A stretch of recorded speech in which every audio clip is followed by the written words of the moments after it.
ही नजरअंदाज करके चला जाता है। भीड़ को देखकर तरस आता है। क्या आती है?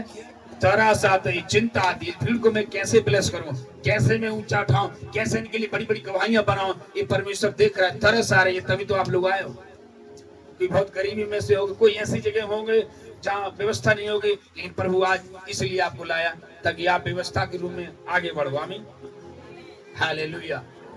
कह रहा जब यीशु ने भीड़ को देखा, तरस आया, दया आई, ग्रेस आया कि इस भीड़ को मैं कैसे आशीष दूं, कैसे खिलाऊं, कैसे आगे करूं, कैसे इसको चंगाई करूं। आगे तब साँझ हुई, तब सांझ हो गई तो उसके चेले ने उनके पास आकर कहा, उसके चेले ने उनके पास आकर कहा, यह तो सुनसान जगह है, ये तो सर सुनसान जगह है, हम गलत जगह देर में हो रही है। रुकिए आप। हम तो सुनसान जगह में, we are live in wrong place. हम एक गलत स्थान में, गलत जगह में है और शाम होती जा रही है। प्रभु इतनी भीड़ को कैसे खिला पाएंगे? हाँ आगे। और सुनसान जगह यस, और देर हो रही है, लोगों को विदा किया जाए कि वे बस्तियों में जाकर अपने लिए भोजन मोल ले। चेलों को ये बोझ लग रहा था, तुम्हें भीड़ को मैं नहीं खिला सकता क्योंकि वो मनुष्य है। कह रहे भीड़ सांझ हो रही है, हम गलत जगह में हैं, गलत स्थान में हैं, गलत जगह में हैं, गलत लाइफ में हैं। कई लोग अपने आप को करते हैं और आज चेले भी कुछ बोलने लगे। प्रभु एक गलत स्थान में है, इट इज रॉन्ग प्लेस, एक गलत जगह है और हम इसमें से भोजन कहाँ लाएंगे? सांझ हो रही है और लोगों को खिलाना है।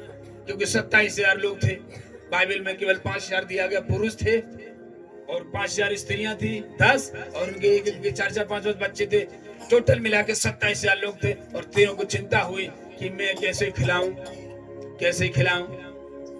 उनको अवश्य भेजा जाए, अपने लिए कर, अपने लिए व्यवस्था, अपना अपना भोजन अपने ही लाएंगे। यीशु ने तरस खाया और क्या बोला? आगे जरा पढ़िए।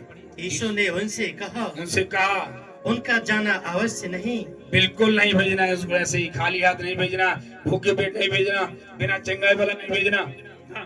तुम ही इन्हें खाने के दो। चेलों से कहा तुम इन्हें खाने को दो, ये खाना नहीं लाएंगे, ये तो मेरे पास आए हैं, तुम इन्हें खाने के लिए दियो, तुम्हें सेवा दिया, तुम इनको व्यवस्था करो, खाने के लिए दो। कई बार हम भी कहते हैं मैं गलत जगह में हूँ, मेरी शादी गलत जगह में हो, मैं बहुत गरीब परिवार में पैदा हो गया, मैं गलत परिवार में पैदा हो गया, मैं गलत समाज में पैदा हो गया। आप जिस जगह में है उसी जगह से परमेश्वर आपको ऊंचा उठाना शुरू करेगा।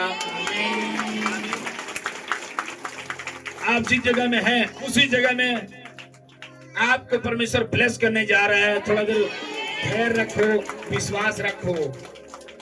चेले बोले लगे सुनसान जगह है, कुछ भी नहीं, नथिंग है, कुछ भी नहीं है, सुनसान जगह है, रॉन्ग प्लेस है, यहाँ रोटी नहीं मिलेगी, यहाँ कोई दुकान नहीं है, यहाँ बाजार नहीं है, पनीर या समोसे पकौड़ी खरीद के ला दूं, लड्डू खरीद के ला दूं, कुछ भी नहीं है। प्रभु जी भेजिए, अपने आप व्यवस्था कर लेंगे, हमें क्या जरूरत है? एक इंसान की सोच है। लेकिन प्रभु ने कहा इनका जाना बस नहीं, बिल्कुल नहीं भेजूंगा।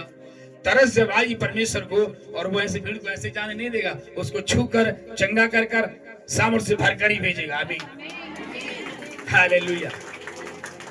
और वहां पर कई बार हम डाउट करते हैं, परमेश्वर हमारे साथ रहता है। कई बार हम डरते हैं, घबरा जाते हैं, मैं गलत स्थान में हूँ, मैं गरीब पैदा हुआ।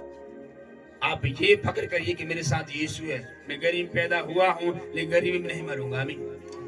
मैं झोपड़ी में पैदा हुआ हूँ लेकिन मैं झोपड़ी में ही नहीं मरूंगा। मेरा जीवन यहाँ तक नहीं है, खुदावंद मुझे ब्लेस करके तब छोड़ेगा। आमीन, हालेलुया। दाऊद भी गरीबी पैदा हुआ, भेड़ बकरी चराने वाला, भेड़ बकरियों के साथ जंगल में जीवन बिताने वाला कैसा रहेगा?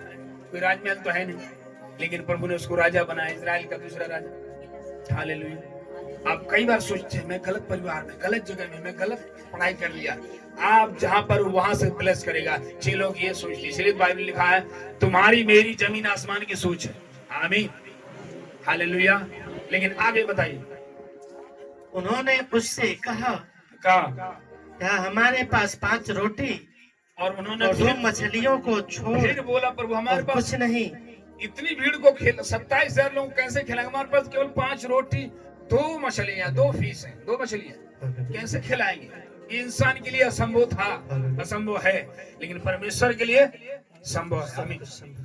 उन्होंने बोला जा अपने लिए व्यवस्था कर लेंगे, हम 5 रोटी 2 मछली 6 लोग बांट लेंगे। बोला नहीं, उनका जाना अवश्य नहीं है, उनको आना ही आना है। Hallelujah, hallelujah. उनको खाकर ही भेजूंगा कि उनको मैंने देखा है भूखे प्यासे तरस आ गई, मुझ पर दया आ गई, इनको ऐसे नहीं जान, तुम लोग व्यवस्था करो। उन्होंने कहा प्रभु हमें बस 5 रोटी 2 मछली छोड़कर और कुछ नहीं है। बोला कोई बात नहीं, मेरे हाथ में दो। कई बात चीजें रहती है तो मेरे पास इतना ही है, प्रभु के हाथ में तो सब उसको, मेरे पास इतना ही ताकत है, मेरे पास इतने ही पैसे हैं, मेरे पास इतना ही बड़ा घर है, मेरे पास इतनी ही जमीन है, जो कुछ भी है प्रभु के हाथ में सब वो मल्टीप्लाई में बढ़ाएगा। आमीन हालेलुया। सब 5 रोटी 2 मछलियों को 5000 लोगों में खिला सकता है सामर्थ्य के साथ। तो आपके इन छोटे छोटे आशीषों को, छोटी छोटी गवाहियों को बड़े में तब्दील कर देगा यीशु मसीह के नाम से। आपको धैर्य रखना है। सांझ हो गई कोई बात नहीं, रात हो गई कोई बात नहीं, देर हो गई कोई बात नहीं। हालेलुया आमीन, कोई बात नहीं। हालेलुया। कई बार अरे बहुत देर हो गई, बहुत देर हो चुकी, अरे अब नहीं हो पाएगा, अब मेरे से नहीं हो सकता। चेले भी लोग यही बोले थे, अरे सांझ हो गई, देर होगा, अब कहाँ भोजन मिलेगा, अब कहाँ आशीष मिलेगी, मेरा समय खत्म हो गया। यीशु कहता है अभी तो पार्टी शुरू हुई है। आमीन। हम नहीं ला सकते और ना ही भोजन का व्यवस्था कर सकते हैं, बहुत देर हो गई है। प्रभु ने कहा इनको जाना अवश्य नहीं है, अभी तो समय इनकी शुरू हुई है। आमीन। कई बार इंसान की नजरिया रहती है नहीं मेरे पास तो नहीं, मेरे समय निकल गए, मैं अधेड़ हो गया, मैं बूढ़ा हो गया, अब मैं क्या गवाही प्राप्त करूंगा, अब मैं क्या आशीष प्राप्त करूंगा। वचन कहता अभी तो मैंने समय तुम्हारा शुरू किया है। हालेलुया। अभी समय खत्म नहीं, अब तुम्हारी समय शुरू हुई है। हालेलुया।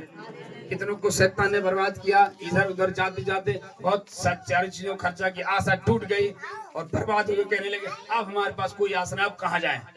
यीशु ने बोला अब तुम्हारा समय शुरू हुआ है और इस समय में तुम ब्लेस होगे। आमीन हालेलुया हालेलुया आमीन।